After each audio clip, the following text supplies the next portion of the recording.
Vamos tomar a nossa palavra no livro do profeta Ezequiel. Ezequiel, podemos nos sentar. Ezequiel 47.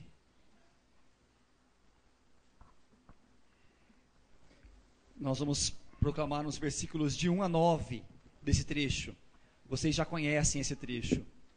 Ezequiel 47. A fonte maravilhosa que jorra do templo. É o título desse trechinho da palavra de Deus que nós vamos meditar um pouquinho juntos, antes de entrarmos nas reflexões diretas do catecismo nessa tarde. Conduziu-me, era o profeta Ezequiel tendo uma visualização. Conduziu-me então à entrada do templo. Eis que águas, jorravam de sob o limiar do edifício em direção ao oriente, porque a fachada do templo olhava para o oriente. Esta água escorria por baixo do lado direito do templo, ao sul do altar. Fez-me sair pela porta do norte, contornar o templo ao lado de fora, até o pórtico exterior oriental. Eu vi a água brotar do lado do meio dela, do meio-dia. O homem foi para o oriente com uma corda na mão, mediu 1000 côvados, a seguir fez-me passar a água, que me chegou aos tornozelos, mediu ainda 1000 côvados, e fez atravessar a água, que me subiu até os joelhos, mediu de novo 1000 côvados, e fez atravessar a água, que me subiu até os quadris, mediu enfim 1000 côvados, e era uma torrente, que eu não podia atravessar, de tal modo que as águas tinham crescido, e era preciso nadar. Era um curso d'água, que não podia passar a val. Viste, filho do homem, falou-me, e me levou ao outro lado da torrente. Ora, retornando, avistei nas duas margens da torrente uma grande quantidade de árvores. Estas águas, disse-me ele, dirigem-se para a parte oriental. Elas descem a planície do Jordão. Elas se lançarão no mar, de sorte que suas águas se tornarão mais saudáveis.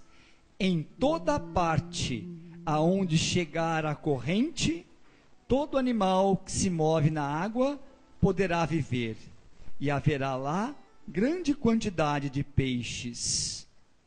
Vamos juntos, esse último versículo agora?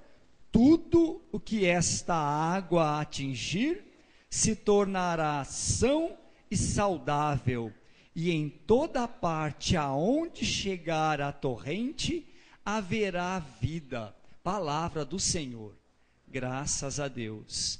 Mas, Heraldo, nós vamos meditar sobre o catecismo e por que esse trecho das águas que jorram do templo. Por quê? Hoje a nossa meditação no catecismo da Igreja Católica, nesse seminário da fé, vai ser continuação da semana passada, ainda no credo em Deus Pai, na parte que Ele é criador do céu e terra, e das coisas visíveis e invisíveis. E dentre essas coisas visíveis e invisíveis, nós, seres humanos, somos alguma das coisas visíveis que Deus criou, o ser humano. E vai contemplar também nesse trechinho do catecismo de hoje, a queda do ser humano, a realidade do pecado. Tudo isso vai estar hoje nesse trecho que nós vamos meditar. E então, o porquê disso, gente? Já de início, esse trecho foi leitura dessa semana na liturgia da igreja. Se vocês acompanham a liturgia diária, foi liturgia dessa semana.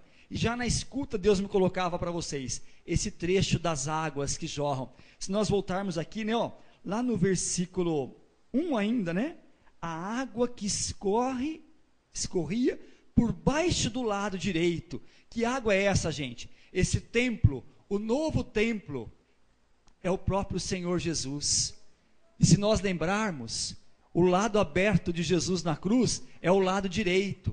E do lado direito, abaixo do lado direito do Senhor, jorra sangue e água. E essa água é a água capaz de nos purificar do pecado, de nos levantar. A água salvadora de Jesus. Eis que se aproxima a Páscoa do Senhor.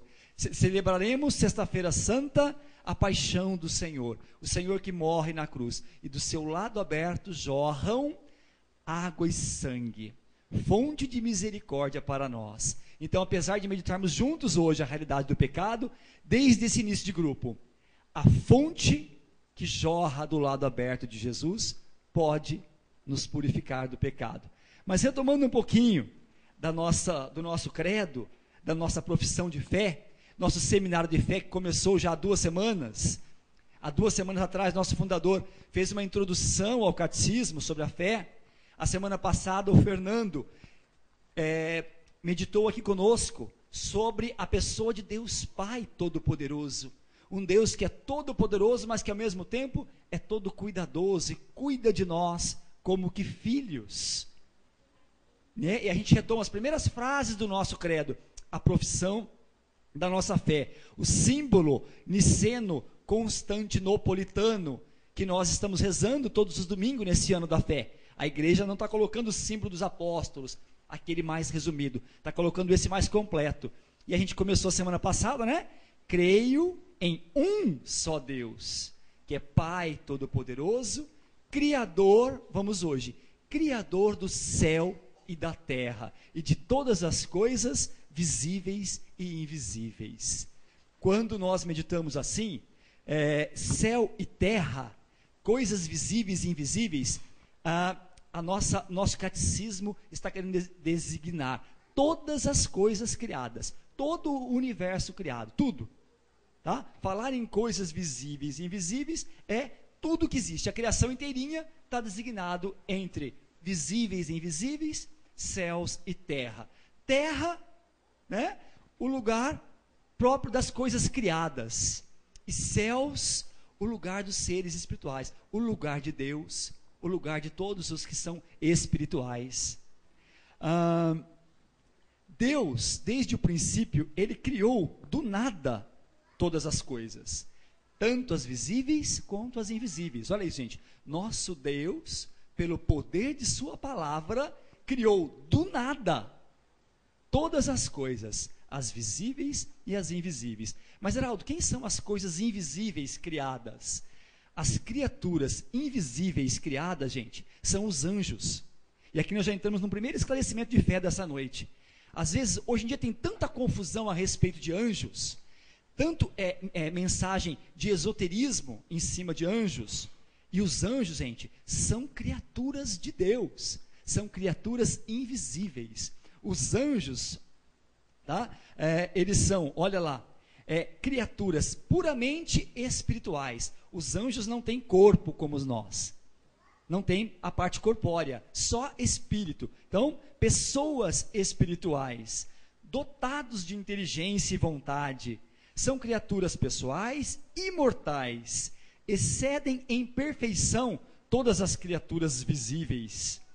O esplendor da sua glória assim o atesta, o esplendor da glória dos anjos. Então, os anjos, gente, são uma verdade de fé, não essas mentiras que tem por aí, mas pessoas não corpóreas espirituais que assistem Deus, cuja função principal é estar a serviço de Deus, adorando a Deus constantemente nos céus. Nos céus, lugar dos seres espirituais, os anjos estão constantemente em adoração, servindo. Tá? A liturgia da igreja faz memória de alguns santos com nomes próprios. Nós bem sabemos, São Miguel, São Gabriel, São Rafael, cada um deles com uma missão específica, mas hoje nós não vamos adentrar aqui em detalhes disso, porque não é nosso objetivo, tá? Também os santos anjos da guarda, que cada um de nós tem um, confiado por Deus, nosso Deus, Pai Criador, quando nascemos, quando fomos concebidos, já nos confiou a cada um de nós um anjo da guarda. Olha o que diz o catecismo.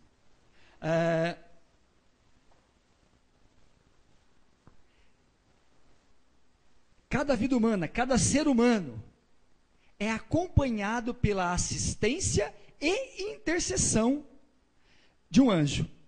Cada fiel tem ao seu lado um anjo como protetor e pastor para o guiar na vida. Então, olha que lindo. É doutrina da nossa igreja, gente. Cada um de nós tem ao nosso lado, dando assistência e intercessão por nós, um anjo protetor, nos fala a nossa doutrina, o nosso catecismo. Então, gente, olha, dentre as coisas invisíveis, Criador de céus e terra, visíveis e invisíveis, dentro das invisíveis estão os anjos, e pronto, é isso a nossa doutrina. Tá? E é isso. Né? E das visíveis, das coisas visíveis, está todos os demais seres criados, toda a natureza, todos os animais que têm corpo, né? Que têm corpo, os animais, os outros seres todos criados. Nós, seres humanos que temos corpo e alma, temos parte material e parte espiritual, vamos estar comentando juntos. Então, nada existe que não provenha de Deus. Nada nesse mundo, nada nesse universo existe que não provenha de Deus. Tudo vem, como eu já falei agora há pouco, do nada, da palavra criadora de Deus que formou todas as coisas, todos os seres. E as criaturas, gente, olha que lindo, desde o sol, a lua, as estrelas, as flores, uns existem para os outros. Nenhuma criatura se basta a si mesmo. Tudo isso no nosso catecismo está ali lindo para nós. As criaturas dependem umas das outras, não se bastam a si mesmas. O sol não é para si mesmo, a flor não é para si mesmo, um animal não é para si mesmo, nós seres humanos não somos para nós mesmos. Temos toda a beleza do universo criado, toda a natureza que podemos contemplar. Podemos contemplar a hierarquia das criaturas. Existe uma hierarquia nas criaturas. O livro do Gênesis traz toda lá uma simbologia, um sentido figurado de Deus nos criando dia a dia. Esse dia a dia que Deus foi criando é exatamente para mostrar que existem diferenças na hierarquia das criaturas. Existem criaturas mais importantes do que as outras, sim. Existe uma hierarquia. E por isso que primeiro dia fez assim, segundo dia fez assado, terceiro dia, e Deus foi fazendo. Tá? E o cume, o auge da obra criadora de Deus, acontece no sexto dia. O cume da criação acontece no sexto dia, quando Ele cria o ser humano, quando Ele nos cria. Por isso, ser humano, nós somos o auge da criação de Deus. De toda a natureza, hein, gente? Olha isso. De toda a natureza criada. Olha quanta maravilha tem. Olha quanta maravilha tem no universo criado. E nós somos tidos, na doutrina da nossa fé, na doutrina da nossa igreja, como o cume, o auge da criação de Deus. Nós, seres humanos. O sábado, ele era o sétimo dia. Depois de criar tudo em 6 dias, no sétimo dia Deus descansou. Gente, esse descanso que Deus teve, tem um sentido importantíssimo na nossa fé. O descanso quer dizer que todas as coisas criadas foram feitas em função do sábado. Por quê? Descansar no sábado significa dar a Deus a adoração e o louvor devido. Deus no sétimo dia descansou, ou seja, voltou a si, para si mesmo, o Deus Criador. Nós, toda a criação, no sétimo dia, o dia de guardar a Ele, de dar a Ele a devida adoração. Toda a criação foi feita para louvor e honra e glória de Deus. Toda a criação, nós inclusive. E esse sétimo dia de descanso quer dizer isso.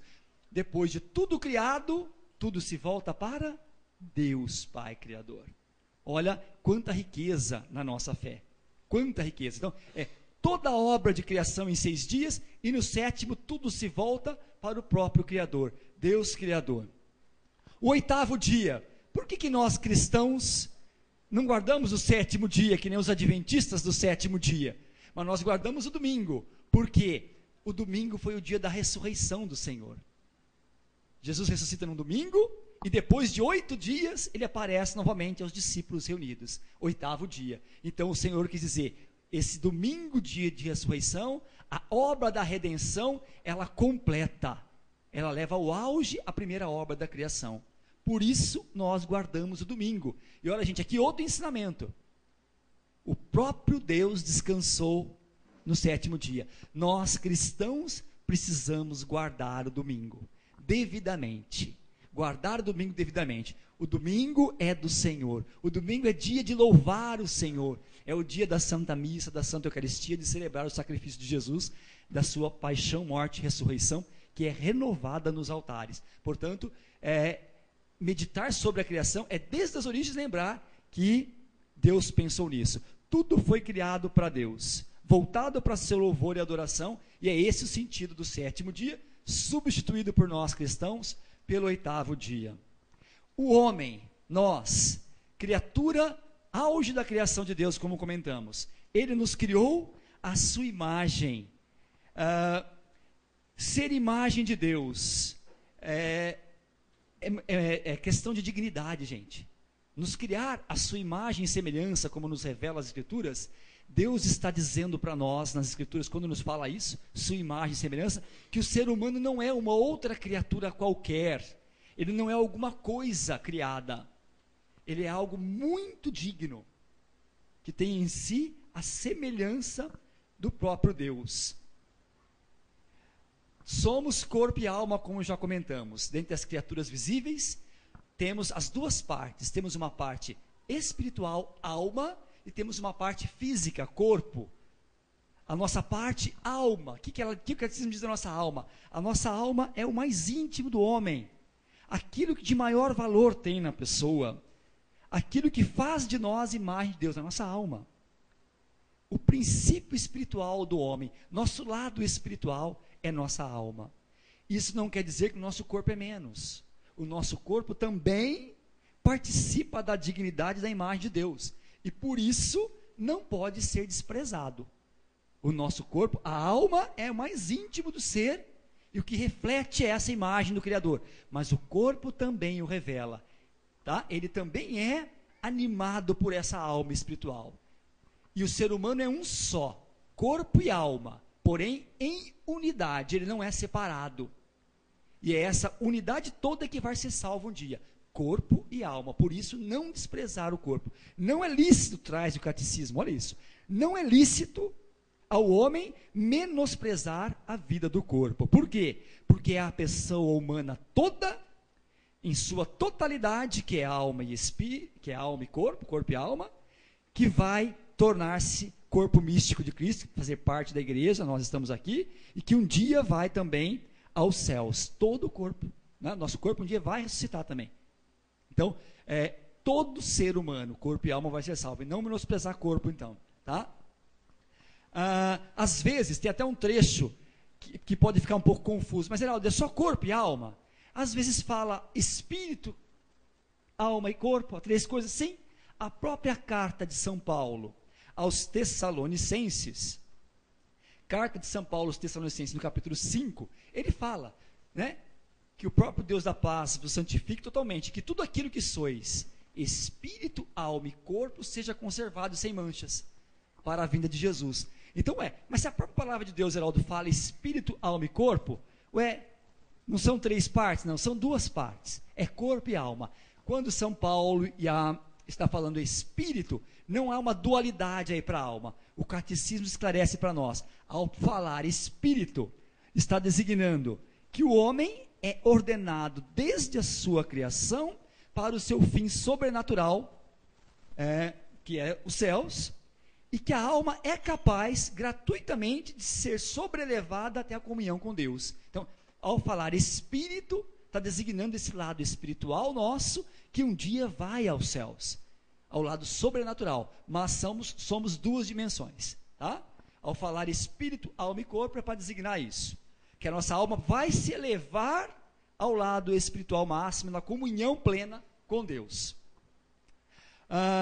Homem e mulher os criou, nós somos a obra máxima da criação, e Ele nos fez homem e mulher nos criou, iguais em dignidade, porém diferentes enquanto ao ser. Existe um ser homem e existe um ser mulher, bem diferente um dos outros no que diz respeito a ser físico, corpóreo, entretanto iguais em dignidade.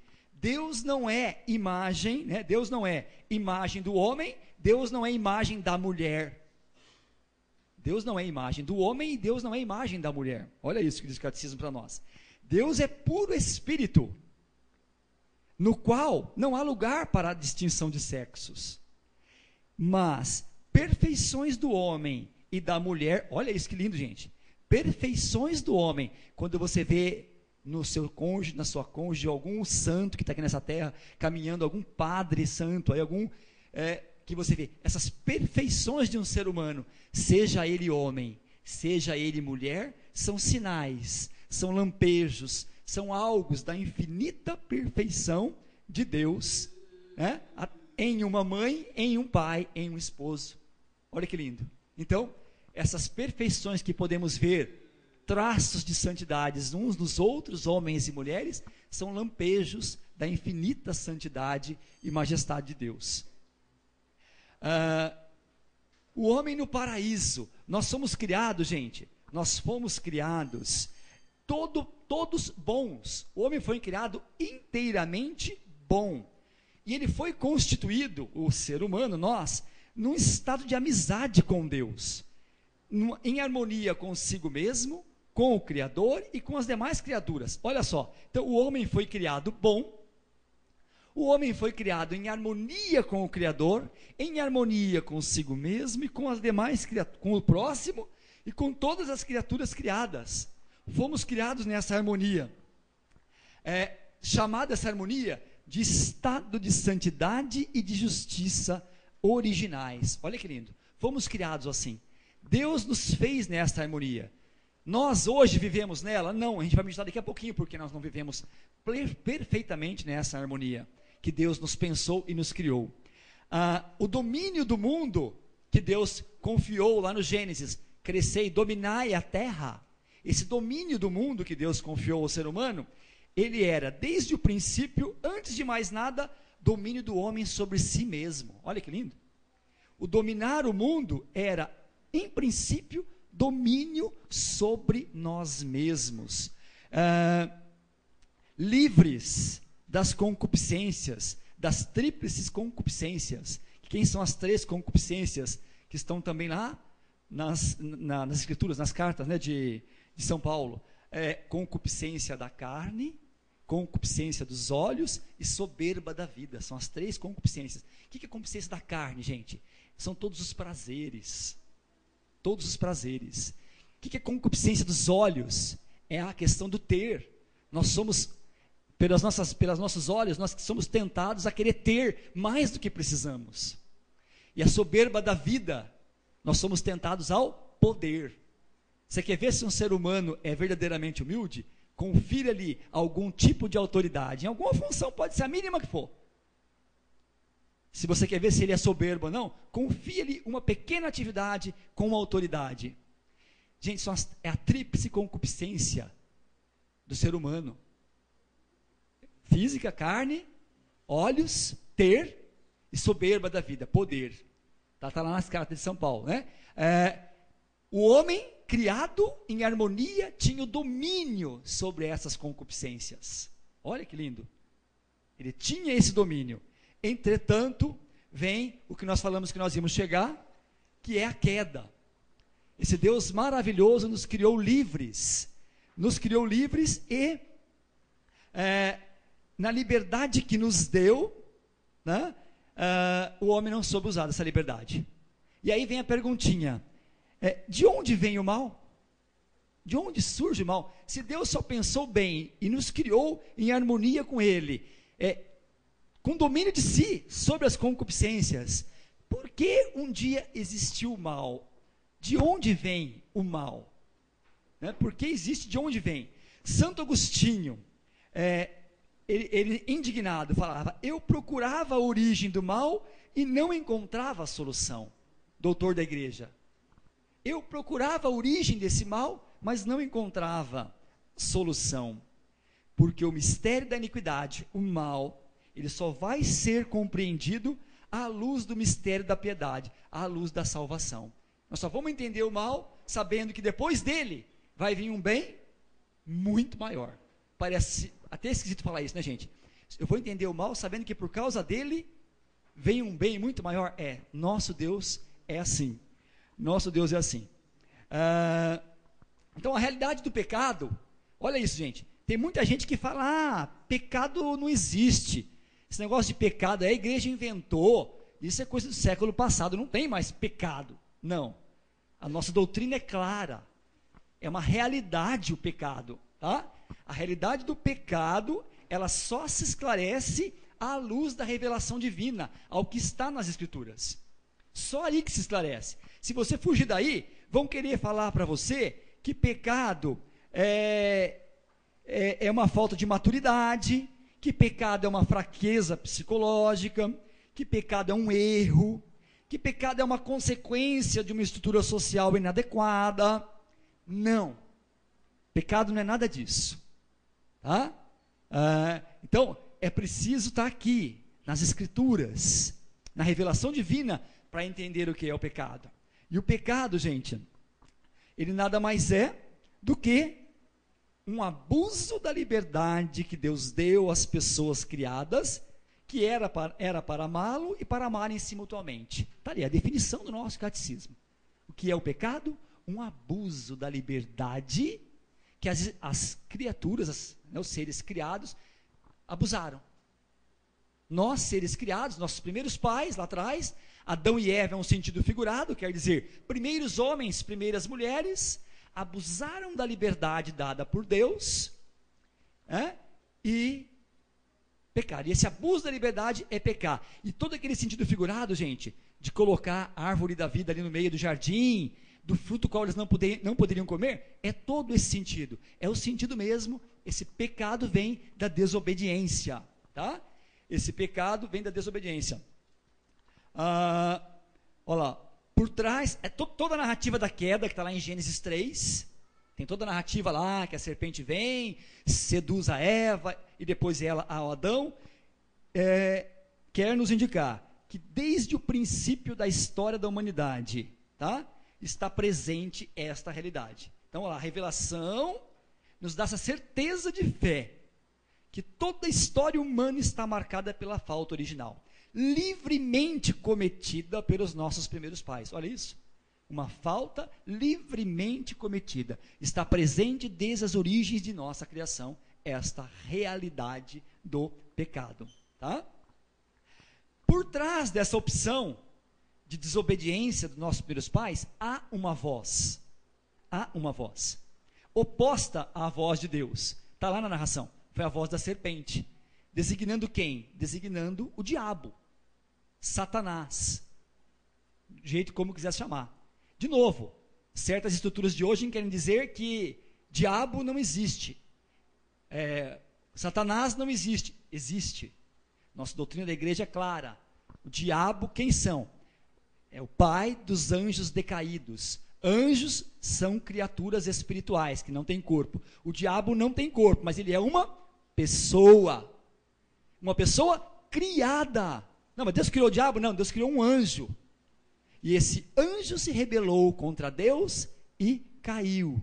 E olha só, gente, essa rebelião dos anjos, ela foi tal que ela foi radical e irrevogável recusa de Deus. Esses anjos criados para adorar a Deus se recusaram radicalmente e irrevogavelmente a adorar esse Deus. E diante desse tipo de atitude irrevogável, radical, não adoraremos a ti, eles caíram de uma forma que não tinha mais volta. Tá? O catecismo é claro, olha, porque vai falar assim, Deus não é todo misericordioso? Deus não podia perdoar esse estadinho aí e essa ferida toda não entrar na nossa história? Não podia ser assim, Heraldo? E a gente ficar livre de todo o mal que a gente vive hoje? Não poderia ser assim? Mas não. Deus respeitou a liberdade desses anjos e não teve como usar de misericórdia. O catecismo nos traz assim, olha, esse caráter irrevogável e radical de livre opção desses anjos, e não uma falha na infinita misericórdia de Deus, que faz com que esse pecado dos anjos não possa ser perdoado. É uma livre escolha, gente, imagina, é uma livre escolha radical e irrevogável de não querer adorar a Deus. Isso não tinha volta, não tinha como. Assim como também para nós, atenção, nós todos pecadores, assim como também para nós não há perdão depois da morte. Não esperemos morrer para pedir perdão. Tá? O catecismo é claro. Tal como não há arrependimento para os homens depois da morte. Assim como não houve perdão para os anjos decaídos. Tal era a atitude de livre e espontânea vontade de irrevogavelmente, radicalmente rejeitar Deus, para nós também não haverá arrependimento depois. O arrependimento é para hoje. Hoje é o dia da salvação. Hoje é o dia da graça. É hoje que eu me arrependo. Entretanto, esse poder de Satanás, ele não é infinito. Satanás é uma simples criatura, poderosa pelo fato de ser espiritual, não é corpóreo como nós não estamos vendo. O encardido, como falava o falecido padre Léo, o encardido, ele é astuto, ele é esperto, e ele age em nossas vidas com sutilezas, tá? Então, olha lá, ele é puro espírito, ele não tem corpo, ele é espiritual, e age com as suas sutilezas. De qualquer modo, ele é uma criatura, impotente para impedir a edificação do reino de Deus. Ele tem uma ação, sim, maléfica no mundo, uma ação que é permitida pela divina providência. Olha isso, gente, é o catecismo. A ação do diabo é permitida pela divina providência, que com força e suavidade dirige a história do homem e do mundo. A permissão divina da atividade diabólica é um grande mistério. Por que Deus permite? É um grande mistério. Mas permite a ação do diabo em nosso meio. Mas sabemos que tudo concorre para o bem daqueles que amam a Deus. Romanos 8, 28. Sabemos que tudo concorre para o bem daqueles que amam a Deus. Um pouquinho do pecado original, voltando, né? Deus nos fez, portanto, a sua imagem e semelhança, e nos constituiu na sua amizade, fez-nos amigos seus. Somos seres espirituais e corporais. Nós, enquanto seres espirituais, só podemos viver essa amizade com Deus na modalidade de livre submissão a Ele. Nós só podemos viver essa amizade se formos submissos, tá? Aquela questão do Gênesis, de árvore do bem e do mal, ela evoca simbolicamente o limite intransponível que o homem, como criatura, deve livremente reconhecer e confiadamente respeitar. Olha quanta riqueza, gente. Aquela questão da árvore do bem e do mal, ser conhecedor, evoca, quando ele fala, como é que vocês vão virar deuses? A árvore do bem e do mal, quer dizer, está evocando uma condição que nós nunca seremos deuses, evoca o limite intransponível do homem, nós nunca seremos como deuses, e é importante do ser humano saber-se pequeno, reconhecer-se nada diante do Criador, diante de Deus, tá? Saber-se limitado, saber que depende, o homem depende do Criador. Quanta tristeza quando nós vemos pessoas autossuficientes que querem gritar conosco que Deus não existe e que não precisa de Deus. Quanto conflito numa alma pobre e pecadora que quer lutar contra isso. Somos dependentes de Deus. Preciso acelerar um pouquinho. O homem, portanto, desobedece, ele cai e o pecado entra como realidade na nossa história. A consequência dessa desarmonia, depois que os nossos primeiros pais escolheram isso, nós bem sabemos, né? Ficou destruída a amizade original, o domínio das faculdades espirituais da alma sobre o corpo foi quebrado. Olha lá, aquele domínio sobre as concupiscências foi quebrado, quando os primeiros pais escolheram desobedecer Deus, quebrou aquele domínio, não consegue mais segurar. Por isso que hoje nós temos as concupiscências a nos tentar, e tem hora que achamos que não conseguimos, e pela natureza humana não conseguimos mesmo, tá? Pelo lado humano não conseguimos. Então foi quebrado esse domínio. A união do homem com a mulher ficou sujeita a tensões, as suas relações vão ser marcadas pela avidez e pelo domínio, tá? A consequência pior, para o caso da desobediência, o homem voltará ao pó, Deus fala para ele: voltarás até as pó, e ao pó hás de tornar-te. Quer dizer isso? Nós vamos todos morrer. A consequência do pecado é a morte. E ela entrou no mundo quando aconteceu. Recusando reconhecer Deus como seu princípio, o homem perturbou a ordem por fim último, e ao mesmo tempo toda a harmonia consigo mesmo, com Deus, com o próximo e com toda a criatura, com toda a criação. Então, o homem, ao rejeitar Deus, tumultuou tudo aquilo que era harmonia. Como é que esse pecado de Adão, se é ele lá, Adão, primeiros homens, Eva, primeiras mulheres, Heraldo, por que eles erraram e nós somos pecadores? Como é que é isso? Como é que explica muito bem isso? Por que eu recebo essa herança? Né? Que herança maravilhosa é essa que eu recebi de nascer pecador? De nascer pecador. Então o catecismo nos explica, todo o gênero humano é em Adão como que o corpo de um único homem. Olha isso. Em virtude desta unidade do gênero humano, todos os homens estão implicados no pecado de Adão. Do mesmo modo que todos vão estar implicados na justificação de Jesus Cristo. Tá? Olha lá. A transmissão do pecado original é um mistério. Olha o catecismo falando. A transmissão do pecado original é um mistério. Mas nós herdamos. Tá? É um mistério.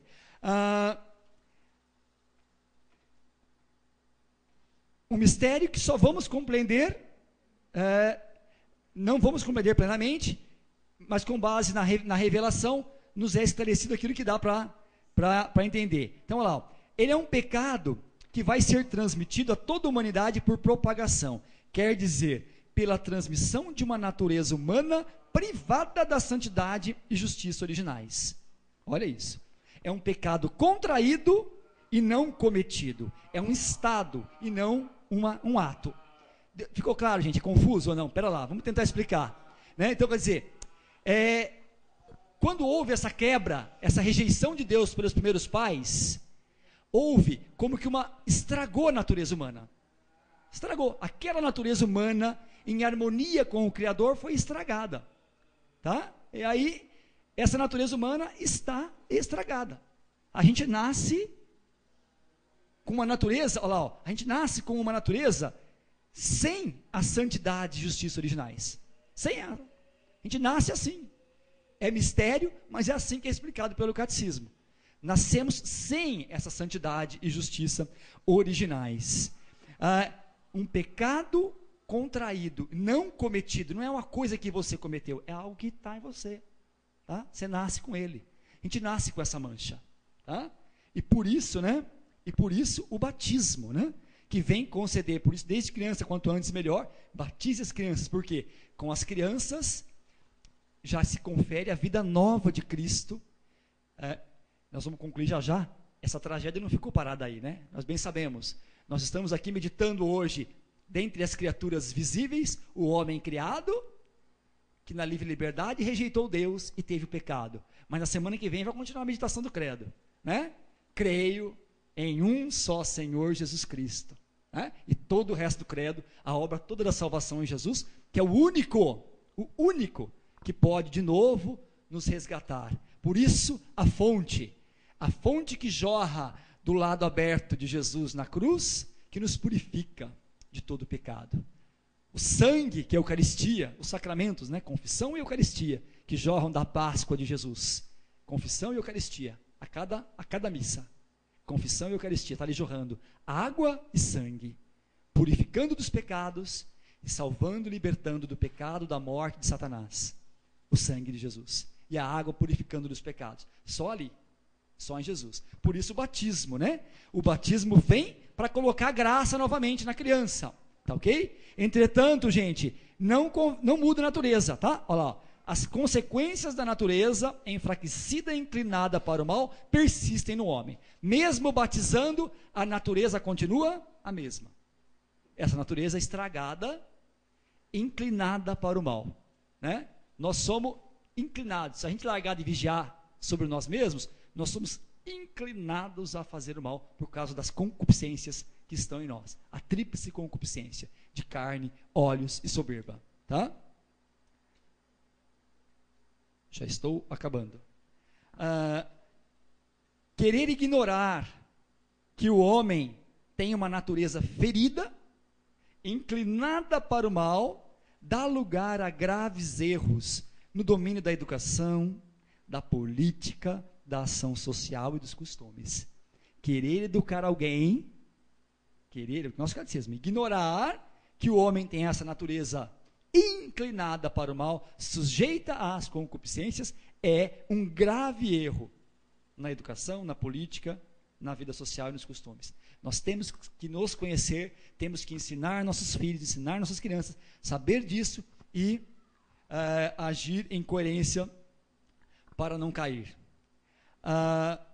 Um duro combate contra os poderes das trevas atravessa toda a história dos homens.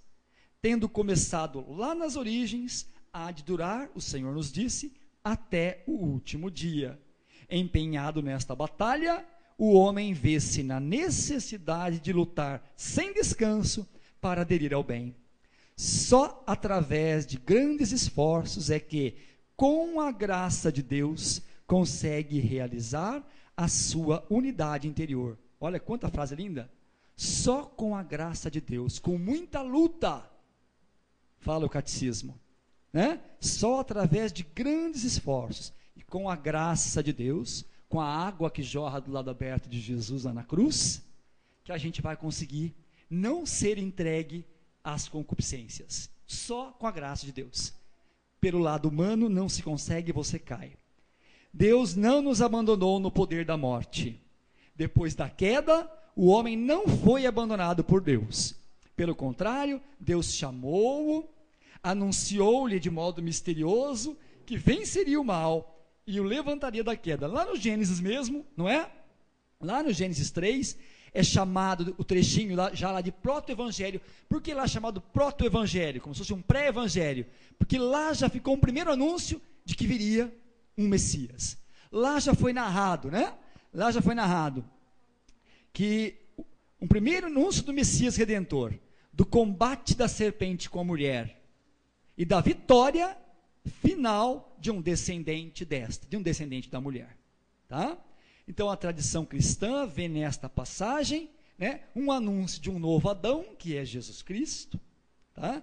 Que pela sua obediência até a morte de cruz, até ali obedeceu, foi tentado pelo diabo, na hora de suprema angústia, o diabo quis tentar Jesus, para que ele não fosse para a cruz, e ele falou: Pai, se é possível me livre desse cálice, mas não se faça a minha, mas só a tua vontade. E abraçou a cruz, abraçou o sofrimento pela nossa redenção. Portanto, obediência dele, obediência até a morte de cruz, tá?